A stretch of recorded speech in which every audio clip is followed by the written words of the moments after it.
আসসালামু আলাইকুম। আজকে তৈরি করলাম তালের কেক বা তালের ভাপা পিঠা। তো এগুলো ঘরোয়া উপাদানে তৈরি করা যায়, খেতে খুবই মজা। তো তার জন্য আমি নিয়ে নিচ্ছি 1 বাটি লিকুইড তাল। তো তালগুলো আগে আমি জাল দিয়ে রেখেছি। তার সাথে অ্যাড করে দিব 1 বাটি চালের গুঁড়ো। তো চালের গুঁড়োগুলোকে অল্প অল্প করে আস্তে আস্তে করে মিশাতে হবে, ওগুলোকে ভালো করে ম্যানেজ করতে হবে। তারপরে দিয়ে দিব হাফ বাটি আটা। তো আটার বদলে আপনারা ময়দাও ইউজ করতে পারবেন। তো আমি এখানে আটাই ইউজ করেছি, তাই হাফ বাটি আটা দিয়েছি, বা একটু বেশি দিতে পারেন। তো আটাগুলো ভালো করে ম্যানেজ করার পরে পরিমাণ মতো দিয়ে দিচ্ছি লবণ। তো লবণ দেওয়ার পরে দিয়ে দিব 1 কাপ চিনি। চিনিটা আপনারা বাড়িয়ে কমিয়ে দিতে পারেন। তো এগুলোকে আবার ভালো করে মিশাতে হবে। মিশানোর পরে আবার অ্যাড করব আমি দুধের গুঁড়া। তো দুধের গুঁড়া আমি দিয়ে দিচ্ছি প্রায় 5-6 চামচ, চাইলে একটু বেশি দিতে পারেন। তার সাথে দিয়ে দিবে একটা ডিম। ডিম 2টাই ইউজ করতে পারেন, আমি একটাই দিছি।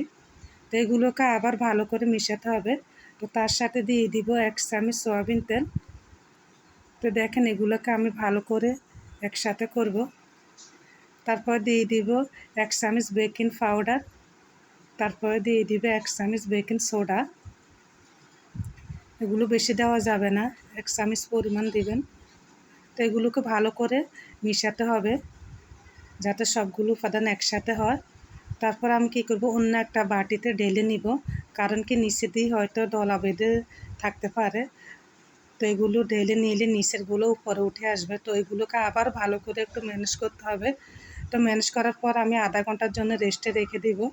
তো দেখেন রেখে দিয়েছি, তারপরে ফিরে আসলাম আবার 30 মিনিট পর।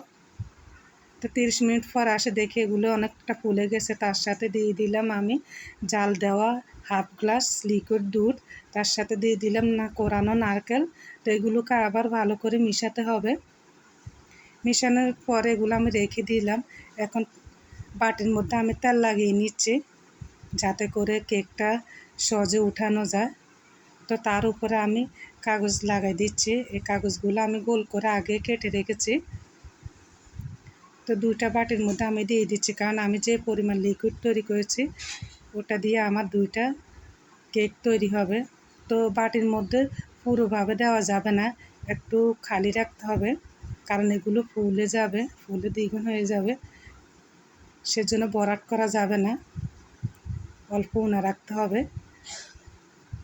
তো আমি এগুলো এখন চুলায় বসাই দিব। মাটির চুলায় কি সুন্দর কেক তৈরি করা যায়। তো তার উপরে আমি আবার নারকেল দিয়ে দিব। তারপরে দিয়ে দিব বাদাম। চাইলে আপনারা এখানে কিশমিশ অ্যাড করতে পারেন। আমার বাসায় ছিল না, সেজন্য আমি দিতে পারি না, না দিলেও সমস্যা নাই। তো আমি নারকেলের উপর বাদামগুলো দিয়ে সাজিয়ে দিচ্ছি। তো এখন চুলায় বসাই দিব। তো চুলায় আমি পাতিলে পানি দিয়ে দিচ্ছি, তার উপরে একটা স্ট্যান্ড বসাই দিচ্ছি। এই স্ট্যান্ডের উপর আমি বাটিগুলো সুন্দর করে সেট করে বসাই দিব। তারপর একটা ঢাকনি দিয়ে ঢাকা দিয়ে দিব। মাটির চুলায় কি সুন্দর কেক তৈরি করা হয়, গ্যাস লাগে না। যাদের গ্যাস নেয় তারা কিন্তু মাটির চুলায় তৈরি করে ট্রাই করতে পারবেন। তো দেখেন আমার কেকটা হয়ে গেছে। আমি একটা শলা দিয়ে দেখছি যে ভিতর থেকে নরম কোনো আঠালো ভাব উঠে আসছে কিনা। দেখি এগুলো হয়ে গেছে। তো আমি এগুলোকে তুলে নিয়ে এখন ঠান্ডা করে তারপরে তুলতেছি। দেখেন উঠে গেছে কি সুন্দর, প্রায় কেকের মতন হয়ে গেছে, প্রায় জন্মদিনী কেকের মতো। তা আমাকে ফলো করবেন অবশ্যই। আল্লাহ হাফেজ।